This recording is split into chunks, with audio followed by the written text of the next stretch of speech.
প্রতি বছরের মতো এই বছরও ভেবেছিলাম ফ্যামিলির সবাইকে নিয়ে ইফতারি করব, তো যেই ভাবা সেই কাজ। আজকে সবাইকে দাওয়াত করে ফেললাম। আসসালামু আলাইকুম সবাইকে, আশা করি সবাই খুব ভালো আছেন। আপনাদের সবাইকে রমজানের অনেক অনেক শুভেচ্ছা। এই তো সব কিছু আমি রেডি করছিলাম। এখানে আমার সাধ্যের মধ্যে যা যা ছিল আমি সব কিছু আনার চেষ্টা করেছি। আমি সব কিছু দেখছিলাম কী কী আছে এখানে, এগুলো সব রেডি করতে হবে। তো এখানে আবার চিকেনগুলো আমি ভেজে নিচ্ছি।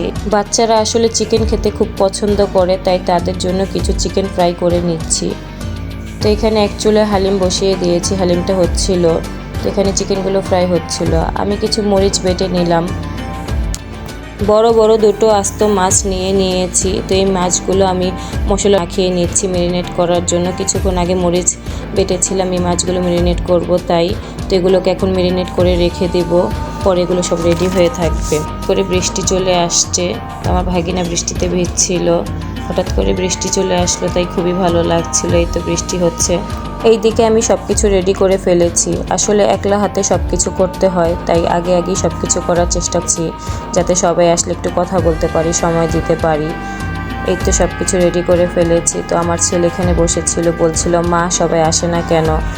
আরাফ সকাল থেকে সবার জন্য অনেক অপেক্ষা করছিল কখন সবাই আসবে, আরাফ তার কাজিনদের সাথে খেলাবে। এই তো দেখতে দেখতে চলে আসলো আমার বড় ভাই, দাদা ভাই। এই তো আমার ভাতিজা আয়ান, আমার ভাবি। তো এখানে আমার বড় বোন চলে আসলো।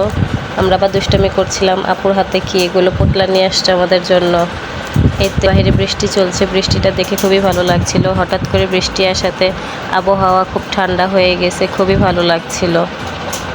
প্রতি বছরই ফ্যামিলি নিয়ে ইফতারি করার একটা প্রোগ্রাম থাকে। এক একজনের বাসায় এক এক দিন আমাদের ইফতারির দাওয়াত থাকে। তো আজকে আমার বাসায় ইফতারির দাওয়াত, আলহামদুলিল্লাহ সবাইকে একসাথে দেখে খুবই ভালো লাগছিল। আর কিছুক্ষণ বাকি ইফতারি করার জন্য সবাই রেডি হয়ে গেলাম। এই তো সবাই মিলে বসে পড়লাম ইফতারির জন্য। ইফতারি করার জন্য আর একটু সময় বাকি আছে। সবাই বসে বসে গল্প করছিল, কথা বলছিল, খুবই ভালো লাগছিল।